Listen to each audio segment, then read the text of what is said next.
Hello YouTube. This is going to be the second part of my video series on what it was like to be an elder school at Patterson Bethel. But before I start this time, I thought I would just share some experiences that the district overseers shared with us. And of course there are no longer district overseers, but anyways, at the time that was one of the highest positions you could get in the organization. So you would probably think that to become a district overseer you had to really love God and love Jesus to spend that much time trying to serve them. But this was not necessarily the case.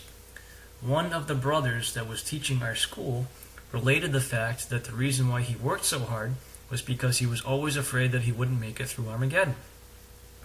So even the district overseers were motivated by fear. And that's part of why they got to the level that they did. At least for some of them. I'm not sure how many of them, but at least for some of them. And another brother that was a district overseer, well, he told us some of his experiences in the past. And apparently he wasn't that well studied or didn't understand things that well at one point. So at one point, he had been on a shepherding call with an elder or a circuit overseer, and they visited a sister who was having marital problems. And when this brother, who was now teaching our class, heard the situation, he's like, well, you should divorce that guy. And of course, the other brother stepped in and corrected the situation and said, like stressed working out the problems. And later on, he proceeded to ream the brother out, the brother who would be the district overseer. And that same brother also related how he had more than once gotten letters from Bethel when he was on assignment, taking him to task for things that he had done. I don't know what they were, I don't know what the situation, but anyways, that brother was at that time serving as a district overseer. And now that position, of course, no longer exists. But those were brothers that were at points of just about as high as you could get in the organization at that time. So anyways, on to the elder school. So this particular day, or this particular part, this section talked about pedophilia. The society's view on it was pedophilia was a horrible perversion. Jehovah is very concerned for people's safety. So they genuinely felt that, I believe that. But then they go on to say, legality of the issue is not the most important. Following Bible principles is. So to them, they thought that if they did things the way the Bible said, that things would come out right. And in fact, they said, nothing will stop Jehovah. That is in my notes. So they were deluded enough to believe that when something was wrong, that Jehovah would really step in and correct the situation. Either that or they wanted us to think they were deluded enough to believe that. I don't really know which one is true. But the funny thing about that is when you read Watchtower literature, the things that they attribute to Jehovah helping are whenever things go right, Jehovah has helped you to do it. And whenever things go wrong, well, that's not Jehovah's fault. So basically, you are selectively proving to yourself that Jehovah always does good things because you are attributing everything good in your life to Jehovah and you are not attributing anything bad in your life to him. And in fact, one line of reasoning I just heard in one of the JW broadcasting things was that your endurance is proof that Jehovah is giving you strength to endure. But by that same line of reasoning, if you are not enduring, that means Jehovah is not giving you strength to endure, and therefore he would be directly responsible for your not enduring. But of course, they don't say that. Anyways, back to the elder school. So this section is about coordinators of the body of elders, your role in promoting Christian unity. And it says unity is a miracle brought about by Jehovah. So if you know enough Jehovah's Witnesses, you may actually agree with that statement, because it seems like none of them should get along with each other. So in some sense, you might actually say it's a miracle. But the real miracle here is the fact that they're forced to have this unity. They're constantly told to be united. They're constantly told to put up with each other. They're constantly told to overlook each other's flaws. So what they really have is the appearance of unity. So there's not so much a miracle there, it's just a bunch of people who have been taught to act as though they're united. And when you go and visit people in other places, they will act the part and make you feel as if you are part of a big family. So in the same section, next goes on to stress the administration of God's organization. and it tries to make the argument that Jehovah has always used some form of administration, going back to the earliest of Bible times. So once again, we see that organization in some way, shape, or form is being stressed to the elders. Now, the next thing I have highlighted says respect the agencies, cooperate with the branch, with legal entities and service department.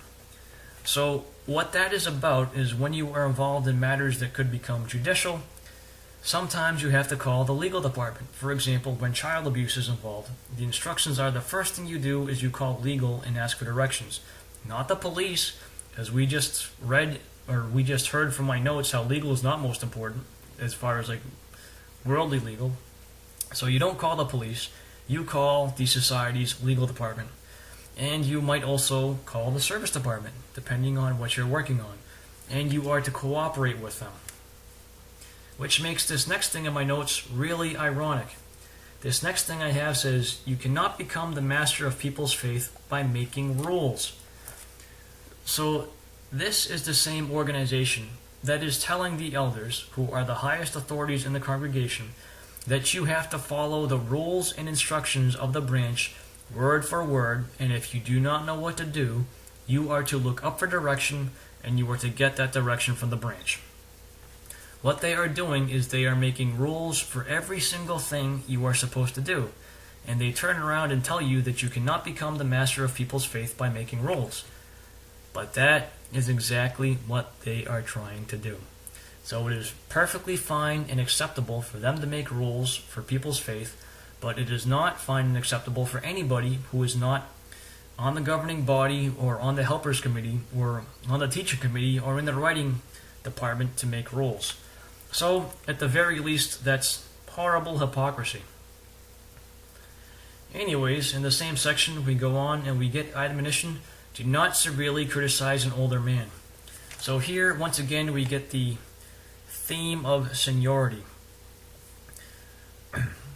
And seniority was actually quite important at Bethel. It was interesting when I was there. I had never been to a Bethel before, so I spent a week there at Patterson Bethel. And as I said, seniority was pretty important to them. So the older man, there's a scripture in the Bible that talks about that, but they wanted to emphasize that point. And I really believe the reason for that is that some of the older men were way off in left field and thought they had their own little kingdoms and tried to run things accordingly. So they didn't want you to correct those older men and call them to task. And then they go on to say, pick your battles, have the right spirit. So they know for a fact that there is not going to be agreement on many bodies of elders. And that's why they're telling you to pick your battles. Because a lot of bodies of elders do not act unitedly. And in my experience, in my class, at least 1/3 of the brothers, all of whom were coordinators, had stories about how dysfunctional their bodies were. One of the brothers talked about how he was sent into that body of elders because on a regular basis they almost got into fist fights at their elder meetings. So the branch, knowing full well this is happening, says, pick your battles. And it says, Holy Spirit, not force of personality, should influence decisions. So they knew full well what was going on in the congregations, and that's how they tried to control it.